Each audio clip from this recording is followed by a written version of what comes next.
All right, welcome to the A Life of a Marketer podcast. And today we have Jason Koeppe. Did I pronounce your last Yep. name? You Jason Koeppe.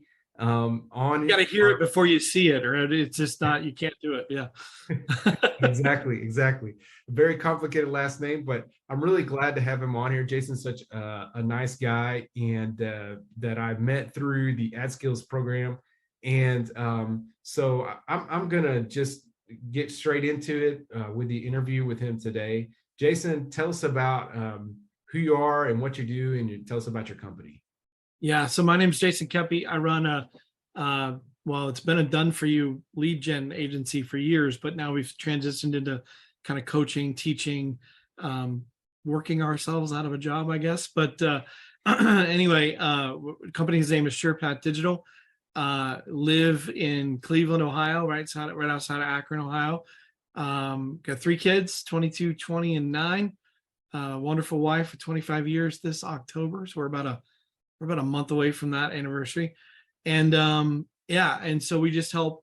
We do a lot of different niches, so we haven't really zoned in on that, but we do lead generation. We help people install lead generation systems in their business using the foundations, right? Like who we're going after and offer and digital ads and then into like market automation and funnels. So that's we like to do conversion optimized websites using WordPress, and we really make fast websites as well. So that's kind of our gig. That's what we do. Awesome. Thanks for telling us about that. So what's the best thing about being in the marketing industry? Best thing about being in the marketing industry is getting to learn. For me, I love learning, but hated school. I don't know why that is, what that says about me. But for me, it's getting to learn about all kinds of other businesses and products and services that are out there. Because to do what we do, as you've done this too, you have to really get to know the audience. You have to get to know the product and service and the value and all of it. And so I get to learn a lot. I've got a wellness technology product and company we work with, and I've gotten more knowledgeable about detoxification and inflammation reduction than I ever thought I would ever know. So it's that type of thing, just learning new things and learning, seeing how other people monetize and also provide value into the world. I think one of the things in our industry, especially Jared, and maybe in others out there for you guys listening, is this rush to try to extract dollars from people without first looking at how you can add value. And so typically, if you're not looking at adding value, then the dollar extraction gets harder, right? So one of the things that I see and I love about the industry is getting to see how other people are adding value into the world and leaving a legacy and an impact. So yeah, you'd be surprised at the crazy things that people out there are doing. That I've learned about so many different kinds of business. I had no idea that even existed. Exactly. So Yep. it's interesting and fun. You're right. That I agree with you. That's one of the most interesting parts of being in marketing. For sure. All right. So what sort of advice do you offer to those that are in the marketing industry right now? For people in the industry, I tip, one of my pet peeves is, and so I try not to ever do this, is to follow too much. Again, you don't want to reinvent the wheel. Both of us have mentors. Some of us, from our mentors, we share, and there's no problem with that. If you see somebody doing excellent work, thinking outside the box, of course, learn from them and see what they're doing. But this whole what's working now mindset of, in the marketing industry, like, again, channels versus actually the message market medium, right? Versus looking at, okay, like TikTok, it's great, it's fantastic, but it's just a medium. It's one channel, and it may be hot, but it may not be the right channel for that particular client or need. And so looking at, if I could give advice to a marketer, it's don't look at so much what's working now, but think through the customer experience. Because if you do that, you can engineer a process that they will want to go through, and that'll make the right offer makes everything else easy. So that's probably the one thing.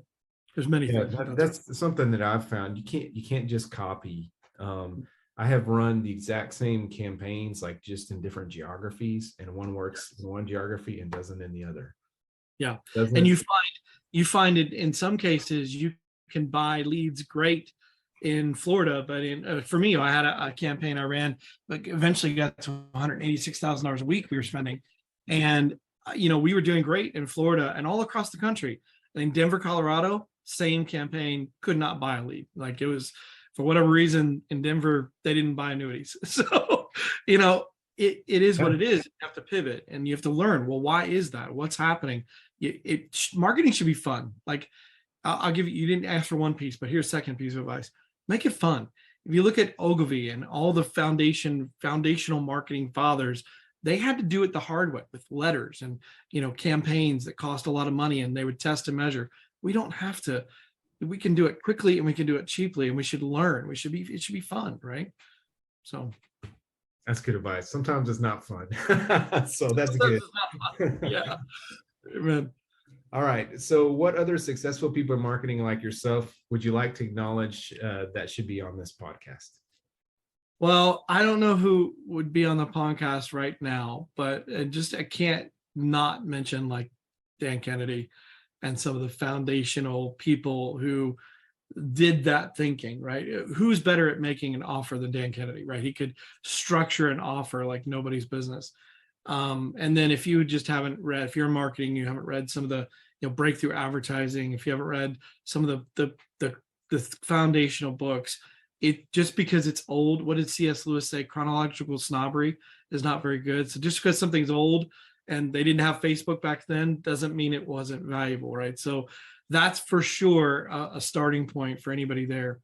But if you think about people who who have affected me, like the current guys like that or people like that, it would be, people like Justin and Liana, Justin Book and Liana Lang, and people like, Ryan Dice from Digital Marketer. He sort of took Frank Kearns and the Andy Jenkins and the Dan Kennedys and did something new with it, and a little bit different, a little spin with his, tripwires and different things with the product ladder and ascension model. He didn't really create it. He just kind of packaged it and thought through it and helped business owners see it, our world, right? He brought our world to other people. And then Taki Moore has been a really big impact on me. Guy out in Australia, he's a coach's coach, and he, helps coaches build their empires.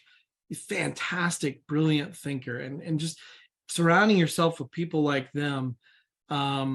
Simon Bowen is the models method is another amazing guy. Just the way he thinks and puts things in frameworks has been really impactful for me. So awesome. Thank you. And so one final question for fun. What is the oldest piece of technology you remember using? And don't answer with a pencil, because I had someone answer that once. So I would have thought, I remember, so I don't know. Technology, I might have to go back farther. So I had a bag phone in, the cell phones literally in a bag. Oh, really? That was our first phone as a family. I don't think it wasn't mine, but I also had a computer that had, I think it had 8 GB hard drive, maybe like 1 MB of RAM. I don't remember. Anyway, but I also remember 5-cent clicks from overture.com. Are you familiar with overture.com back in the day before even Google was around? We were buying 5 cents. That's what they cost. Like every click was 5 cents. And so I remember that. That's an oldie but goodie. So I remember growing up that we had a 2 MB hard drive with our computer. Okay. Yeah.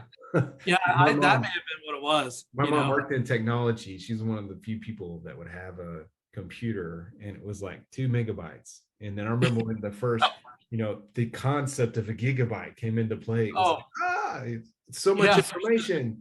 For sure. You'd never use that much. Yeah. I remember I got it. I think our family, I was right before I went to college, we got our computer, and, it was still like AOL was sending out like 15 free minutes of internet, 56K. And And I remember, the You Got Mail was so like powerful and popular. Then now, if you see AOL.com, you're like, oh, that person may not be updated. But yeah, Yeah, younger for people sure. don't even know what that is. No, I'm probably talking a whole language they don't even understand at this point. Yeah, exactly. All right. So Very good. Very, very awesome. All right. Well, we're going to conclude today our podcast. Thanks so much, Jason, for being on. You can find the podcast Tuesdays and Thursdays. We stream our podcast at 11 a.m. Central Standard Time across a number of platforms. So if you're following me there, you're a friend or connection, you should see it.